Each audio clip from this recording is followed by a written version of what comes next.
Bonjour, je suis patient expert Covid long et encéphalomyélite myalgique pour la France et l'Europe depuis plus de 5 ans.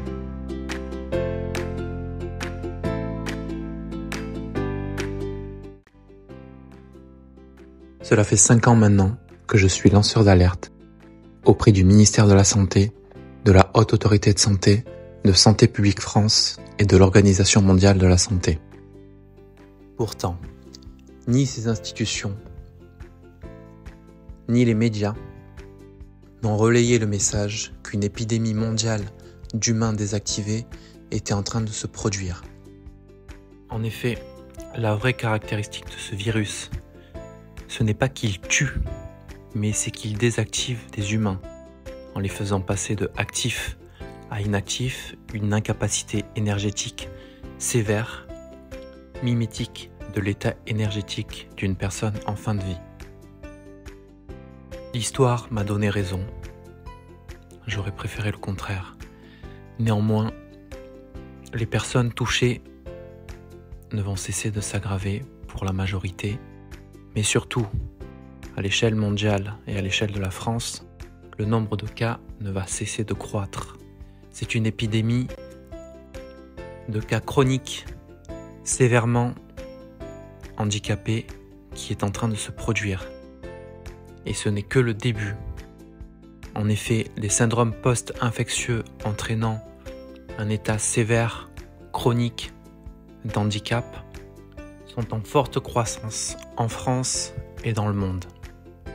Jusqu'à présent, j'ai essayé d'aider des millions de Français comme j'ai pu, en passant par les institutions, dans l'ombre des médias. Pourquoi ? Je ne voulais pas être associé à un climat qui rendait inaudible ce que j'avais à dire. C'est pour ça que je l'ai dit à des personnes, à des institutions que je pensais capables intellectuellement de comprendre ce que moi j'avais compris par mon travail de recherche. Aujourd'hui, mon discours devient audible. D'ailleurs, des témoignages fleurissent sur la toile partout sur la planète, y compris en France, de personnes qui se disent comme désactivées, en état sévère de souffrance, confinées à vie, alitées à vie, avec une enveloppe énergétique extrêmement réduite, qui décline progressivement. Plus de 90% des médecins n'ont toujours pas compris la maladie, ce qu'elle impliquait, et ne savent pas quoi prescrire, quoi recommander. La Direction générale des soins a pourtant incité le système médical français à se munir de patients experts pour aider les professeurs de médecine et les médecins, les personnels soignants, les kinésithérapeutes à comprendre ce qu'il faut surtout pas faire et ce qu'il faut faire pour préserver au maximum la santé des Français et éviter leur dégradation, car aujourd'hui, éviter la dégradation des Français atteints de Covid long est le but premier, le plus urgent.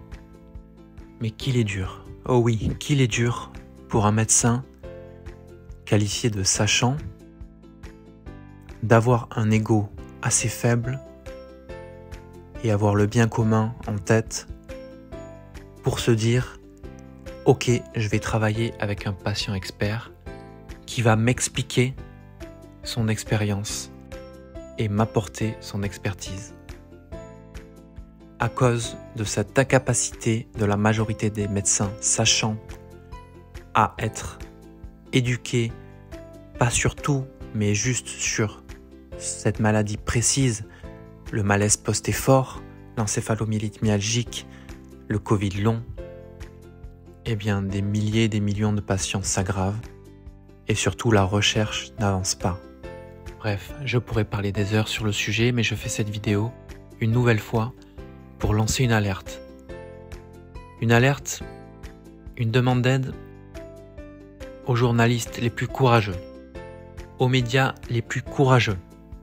Aidez-moi, aidez-nous à parler directement aux Français de ce qui se passe, L'épidémie de Covid long n'est pas ce que vous croyez.